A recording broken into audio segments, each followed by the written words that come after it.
Assalamualaikum warahmatullahi wabarakatuh. Perkenalkan, nama saya Rivaldi Hafid Saifuddin dari kelas manajemen 5E. Dalam video kali ini saya akan membahas tentang reformasi pembangunan, sinergi antara pemerintah, pasar, dan juga transformasi global. Kenapa ini penting untuk saya bahas? Karena pembangunan ekonomi itu selalu menjadi fokus utama bagi negara berkembang, terutama setelah Perang Dunia Kedua dan juga era dekolonisasi. Tantangan seperti kemiskinan, ketimpangan, dan juga stagnasi ekonomi mendorong pemerintah untuk mencari kebijakan pembangunan yang efektif. Namun, muncul satu pertanyaan penting. Sejauh mana negara harus terlibat dalam proses pembangunan ini?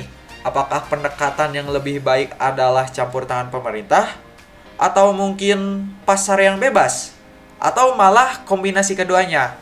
Nah, itu semua akan saya bahas pada video kali ini. Langsung saja kepada pokok pembahasan saya yang pertama, yaitu peran negara dalam pembangunan ekonomi. Nah, kenapa ini menjadi yang pertama? Karena negara itu memiliki tanggung jawab yang paling utama dalam menciptakan lingkungan yang mendukung pembangunan. Fungsi ini mencakup penyediaan infrastruktur, investasi dalam pendidikan, dan juga penyedia layanan kesehatan yang tentunya sangat diperlukan untuk meningkatkan efektivitas dan produktivitas masyarakat. Contohnya nih, ada negara Korea Selatan dan juga Taiwan menunjukkan bagaimana perencanaan strategis dan kebijakan publik yang efektif dapat mendorong pertumbuhan ekonomi yang sangat pesat.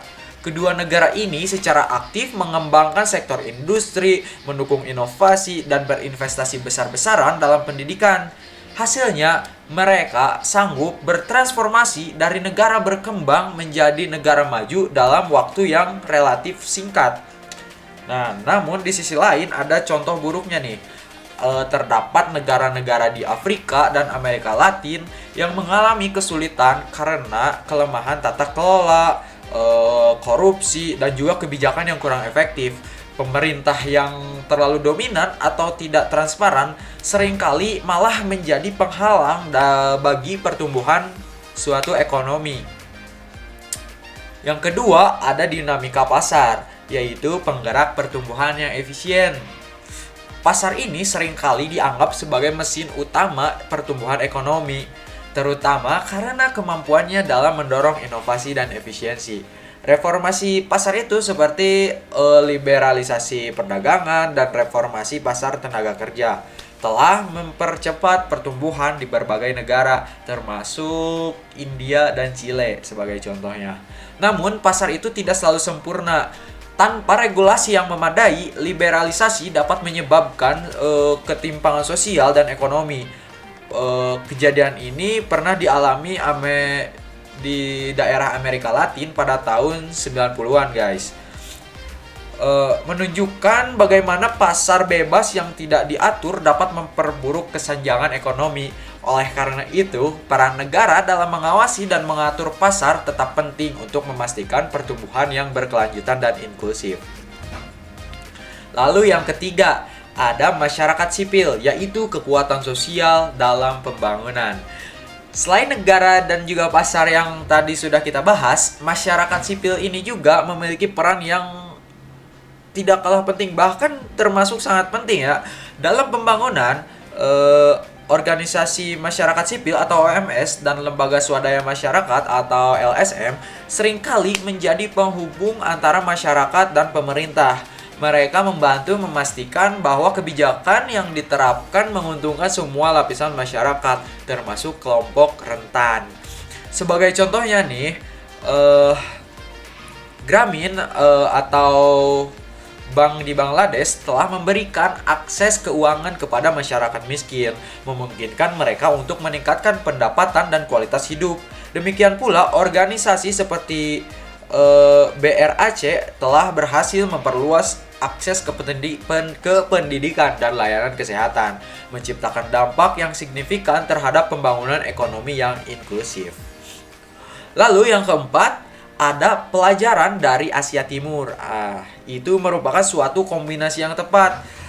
Pengalaman negara-negara Asia Timur memberikan pelajaran penting tentang bagaimana sinergi antara pasar, negara, dan masyarakat sipil dapat menciptakan pertumbuhan ekonomi yang berkelanjutan. Kebijakan industri yang didukung oleh investasi besar di bidang pendidikan dan infrastruktur menjadi landasan keberhasilan yang paling utama. Sebaliknya, kegagalan di beberapa negara transisi Eropa Timur menunjukkan bahwa reformasi pasar yang terburu-buru itu tanpa dukungan institusi yang kuat dapat menyebabkan krisis ekonomi yang mendalam. Ini itu menjadi menekankan pentingnya pendekatan yang terencana dan terkoordinasi dalam proses pembangunan. Yang kelima dan terakhir yaitu tantangan globalisasi terhadap pembangunan. Globalisasi ini telah menciptakan peluang sekaligus tantangan baru bagi berbagai negara berkembang. Di satu sisi, keterbukaan terhadap perdagangan internasional dan investasi asing dapat mempercepat pertumbuhan ekonomi. Namun, tanpa regulasi yang baik, globalisasi bisa malah memperburuk ketimpangan sosial dan juga ekonomi. Jadi negara itu harus mengambil peran proaktif dalam memastikan bahwa manfaat globalisasi didistribusikan secara adil. Ini termasuk melindungi kelompok rentan dari eksploitasi pasar global dan memastikan bahwa hasil pembangunan mencakup semua lapisan masyarakat.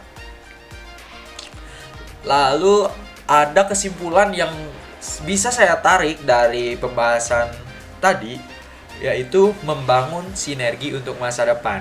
Nah, pengalaman dari berbagai negara tadi yang sudah saya ceritakan menunjukkan bahwa tidak ada satupun pendekatan universal yang dapat digunakan untuk mencapai pembangunan ekonomi. Setiap negara memiliki tantangan dan konteksnya masing-masing yang memerlukan kebijakan yang disesuaikan. Namun, satu hal yang jelas, keberhasilan pembangunan membutuhkan sinergi antara negara, pasar, dan juga masyarakat sipil. Negara harus menciptakan regulasi yang mendorong efisiensi pasar sambil memberikan ruang bagi masyarakat sipil untuk berpartisipasi aktif dalam proses pembangunan. Dengan sinergi yang efektif, kita dapat menciptakan model pembangunan yang tidak hanya meningkatkan pertumbuhan ekonomi, tetapi juga menciptakan masyarakat yang lebih adil dan inklusif. Sekian yang dapat saya sampaikan dalam video ini. Kurang lebihnya mohon maaf dimaafkan. Wabillahi taufiq wal hidayah. Wassalamualaikum warahmatullahi wabarakatuh.